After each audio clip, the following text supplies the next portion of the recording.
Hello everyone, AmyR here with Prairie Paper and Ink, and for today's card I'm using an older honeybee set. This is the little pickup stamp set, and decided it was high time to start making some Valentine cards. So I have some Bristol smooth cardstock here, and I used my anti-static powder tool on that first. And then I'm inking up the images I want to use, which of course is the little pickup truck, and then I'm going to use the little pile of heart stamp, and I'm stamping those with VersaFine ONYX black ink, and then I'm going to coat them with Nuvo's clear embossing powder. So the little pile of heart stamp I stamped multiple times, as well as the outline heart image. Coated everything with that embossing powder, and then I'm going to use my heat tool to melt everything. You could just stamp these in the VersaFine ONYX black and then watercolor them like I'm going to do in a minute. However, I like having that raised edge, one, because it's shiny and it just looks nice, and two, it kind of keeps things more contained, and then you can move a lot faster because I can watercolor images right next to each other without them bleeding into each other, etc. So this just makes things easier.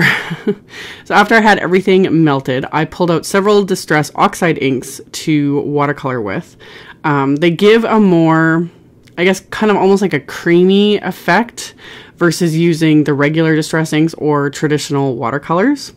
I really like how smooth they look when you apply them like this. So I'm literally just smushing the lid of the ink pad against the ink pad, and then, pulls up a little bit of ink, and then I'm picking that ink up with my little detailed water brush and then painting it right onto the areas I want to color.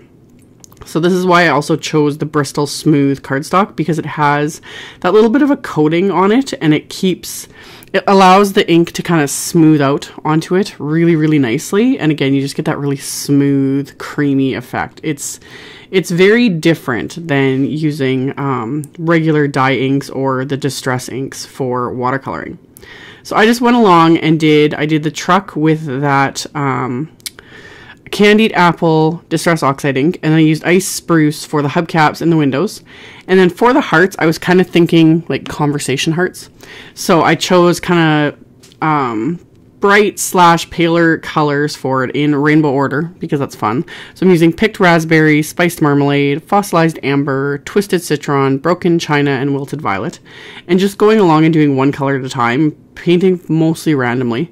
So I started with the pink, and then I'm going to go along and do the orange, and then I did the yellow, and then the green, and then the blue, and the purple. And those little outline hearts I had stamped and embossed as well. I'm doing one in each color. So just going along, picking up the color with my water brush, and then applying it to the image. Really simple, no fancy blending, no fancy techniques. Like, this is super easy to do.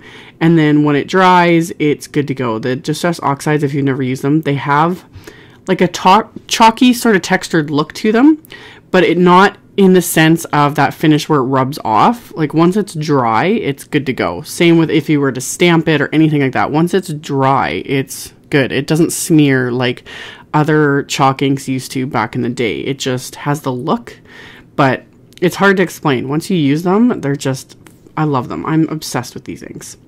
So I got the coordinating dies out for these images, and I trimmed down these pieces of cardstock because all of this will fit through my little Sidekick die cutting machine. So this way I can just die cut everything right in front of me, and it's not going to take very long, especially since I'm die cutting multiples of that little stack of hearts, as well as those little tiny heart images. So I can quickly run them through this machine and get this die cutting done in absolutely no time.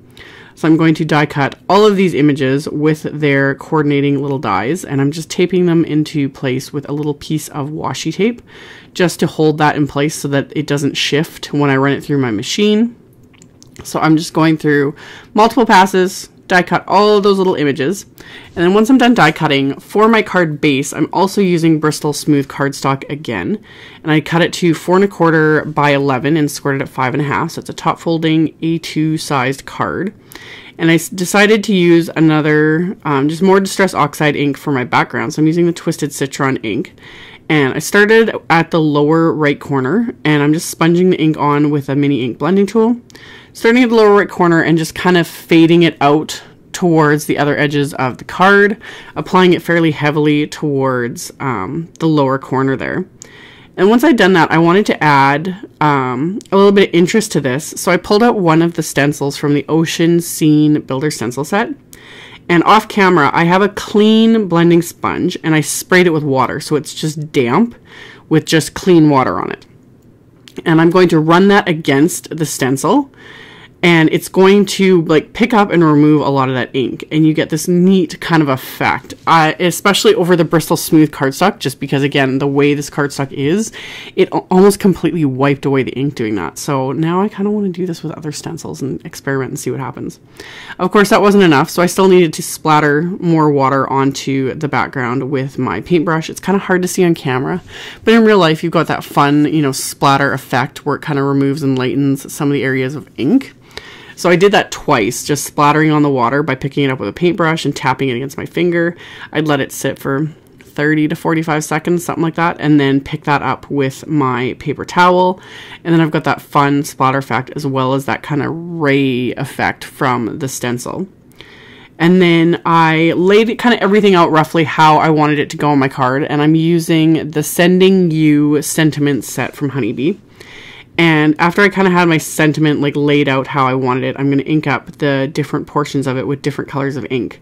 So the Sending You, I'm inking up with the VersaFine ONYX black ink. And I'm not too worried about the acrylic block picking up some of the other sentiments, because once I've got the first one laid out, then the rest I kind of know where they're going to go, so I'm okay with that. So I stamped those with the VersaFine ONYX black, and then the Loads word I'm going to stamp with the Picked Raspberry Distress Oxide Ink, and stamp that right over top of the sponging and everything that I'd done that was dry at this point. You definitely want to make sure this is dry, especially after doing the splattering and that. You don't want it to have damp cardstock, because the Distress Oxide Ink, if you stamped it onto anything that's damp, the color is going to start to spread. So stamped all of that, and then the last word I stamped with that same Candied Apple Distress Oxide Ink. And then after doing that, I decided to actually trim off about 1/4 inch off the other side of this card. So this card ends up being 4 inches by 5.5. But that was because I wanted to adhere the truck and have the front end kind of hanging off a little bit. I originally was going to have it hanging off and then just cut off the end of the truck, but that really bothered me. I just couldn't do it.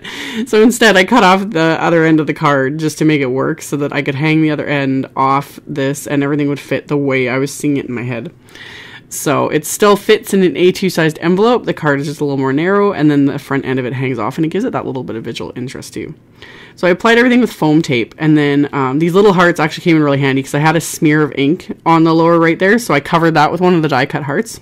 That always works. If it's like you got a little spot or something like that, you can either try removing it or just cover it with an embellishment and nobody can see it.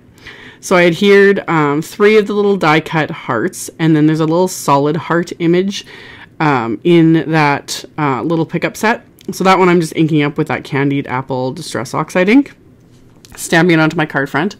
And then on the inside of the card, I wanted to stamp the little pickup again, but I didn't want it to be the full strength of ink. So with these Oxide inks, you can get about 3, sometimes 4 stampings before you have to ink it up again. So I really liked how the 3rd generation looked with this. So I inked up the stamp, stamped it off twice onto my scrap, my grid paper there, and then the 3rd time stamped onto the inside of the card. And then I'm going to ink up another sentiment from that Sending You sentiment set. This just cracked me up. Thought you could use a little pickup. So I inked that up with the VersaFine ONYX black ink and stamped that on the inside of the card. And then I just added 3 little dabs of my Nuvo glue to adhere the little hearts. And that finishes off my card. So there will be a link below the video to my blog post with links to all the supplies used. So check that out below if you are interested. Thank you all so much for watching and subscribing and thumbs upping my videos. And I will see you all very soon in the next one. Bye!